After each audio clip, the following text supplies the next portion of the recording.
Welcome to Activate Your Introvert, the weekly radio show to uncover and unlock the entrepreneurial skills in your business. 405 years ago, Guy Fawkes was arrested today. What introvert myths can we set fire to today?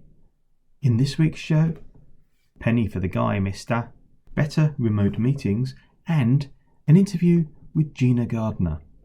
Gina is well known for her leadership expertise, and she illuminates the way for enlightened leaders to create a more profitable and meaningful mission. So we'll be exploring missions, visions, and how to be a better leader. Just before speaking to Gina, a quick thought about virtual meetings. Many of us now have to run, or at least be involved with, more virtual meetings than ever before.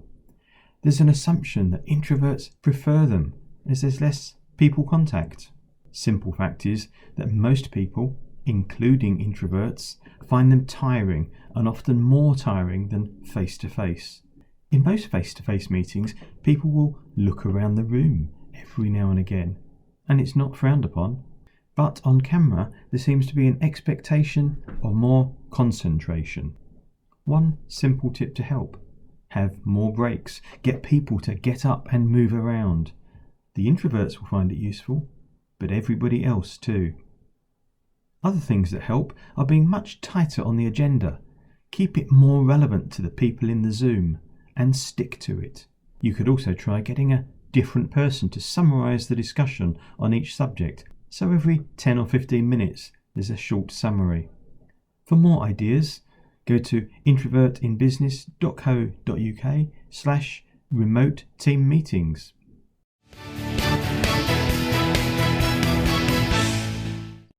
Do let me know what tip you'd like to activate the entrepreneurial skills in your business, or what introvert myth you'd like exposed.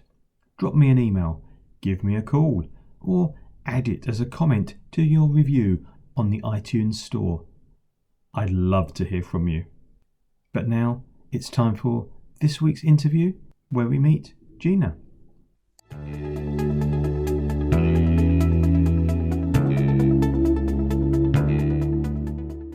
Welcome, Gina. Hello there, John. Very pleased to be here. Thank you so much for joining us. I'd love to know, are you an introvert, an extrovert, and more importantly, what does that mean to you? It's a really interesting question, and one that I've considered since we spoke, because your definition of introvert and extrovert was an interesting one for me. I think I'm an extrovert, but I also think that I've learnt to take time and consider. So there is no doubt that I process externally, but often I will process through writing. And, people will, for example, say, why don't you use some technology to help you? And what I find is actually physically writing things, I order my thoughts. And if you looked at the piece of writing I've done this morning, there's several pieces of paper that have been thrown and there's been lots of things crossed out and so on, while I order my thoughts. And I have become very conscious when I've been talking to people, when people throw stuff at me. I find it very easy to respond, but often through that response, I order my thoughts. And by the time I come to the end of the response, it's not necessarily the same as at the beginning. So I think I'm an extrovert, but I'm not a noisy one. Okay, no, that's really interesting. As you say, the external processing thing, I think, is always interesting, because it's not, some people think when I say that, I mean they just give out flippant responses, and that's not it at all. As you described it beautifully, which is you order your thoughts in the process of talking. Yes, or writing. That's lovely, thank you. We were talking about mission and leadership. Tell us some more about leadership and mission.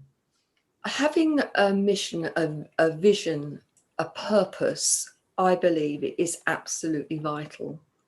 And I know people use those words in different ways, but for me, there's a core of intent that is true for all of them. And that is, what is it that's really important to you, and why is that so important to you? And whether you're talking about a business or you're talking about life in general, when you have a real sense of what you want to do and why that's important to you, it means that when life gets tricky, that's the thing that keeps you on track, keeps you going, a bit like a lighthouse in stormy seas. And very often businesses or business owners will talk about, I want to make money, I want to be rich. But actually, when you start to unpick that, that's not the purpose, that's the outcome. The purpose is I want to feel secure, or I want freedom. I want the opportunity to have greater choice. I want to protect my family. I want to feel better about myself, which is often the really the underpinning reason, because what they have done is that they have coupled, I'll feel better about myself when my bank balance looks good. I'll feel successful to other people when I have the evidence that I've been successful. And for them, that evidence is the bank balance. Okay. I was going to say, whereas if you unpick the why, then sometimes, very often, I would suggest that capacity to understand what drives you gives you other choices to achieve them, rather than it just being about the money. No, and that makes a whole load of sense. And so what I took from that is that you need to know what's important to you as a leader, but most importantly, why it's important. So you don't get hung up on mission or vision or whatever. It's just what's really important and why. And when that's in place, when inevitably things go wrong, or you think they've gone wrong, they're a learning process, aren't they? So often those failures are actually our greatest opportunities to think differently, to be creative, and to move on. But at the time, they can feel monumental, and they can either diminish you and make you give up, or they can be the fuel that moves you on and takes you to greater heights. And It's I guess more likely to be the second if you know why it's important. absolutely. How does this then translate? Because if we're talking about leadership, obviously we could be talking personal leadership, but I think we're talking leadership of your business, team, whatever you want to call it.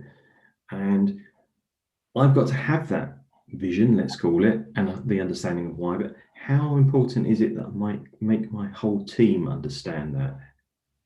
First and foremost, it's leadership for life. You're the common denominator you take with you every moment of every day.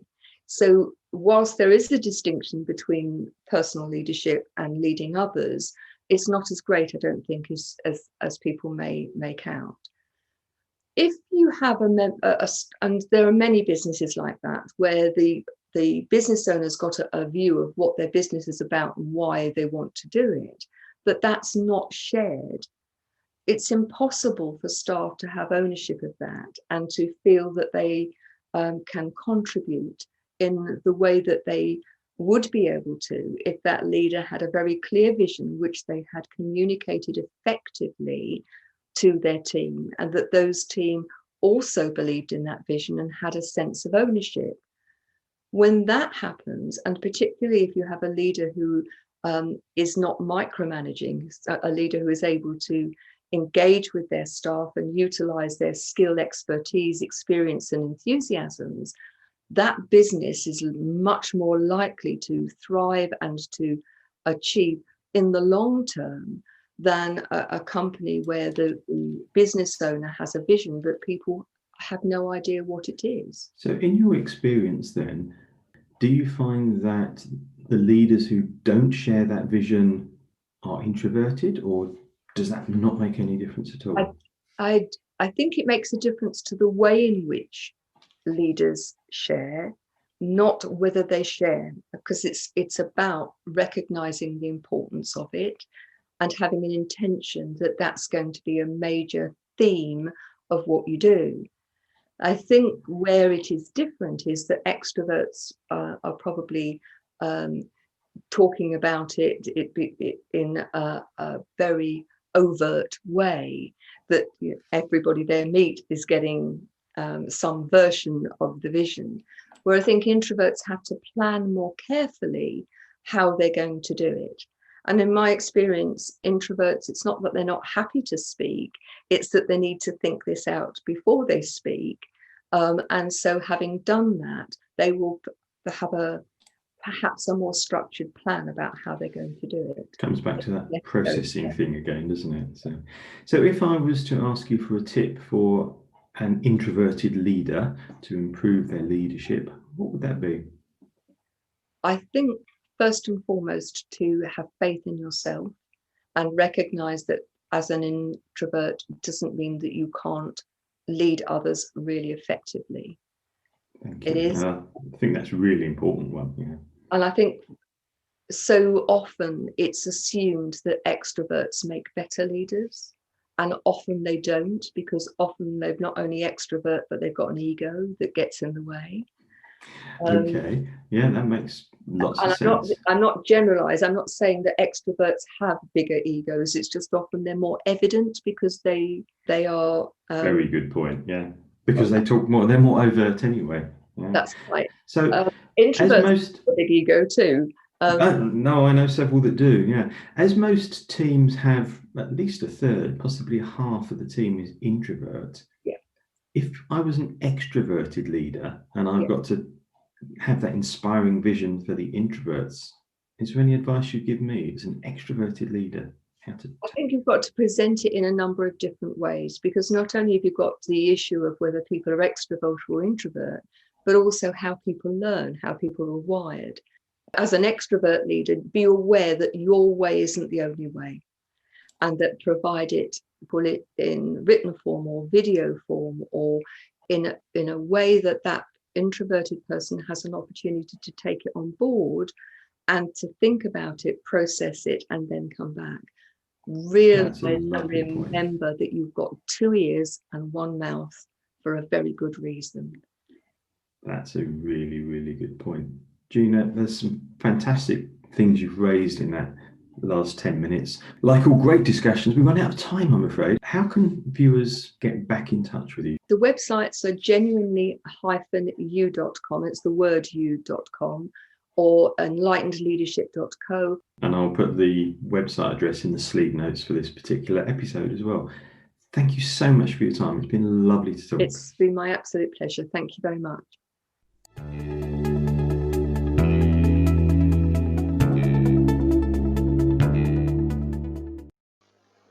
And now it's time for Introvert Myth of the Week. Those crazy stories that I hear and you hear, but some people actually believe.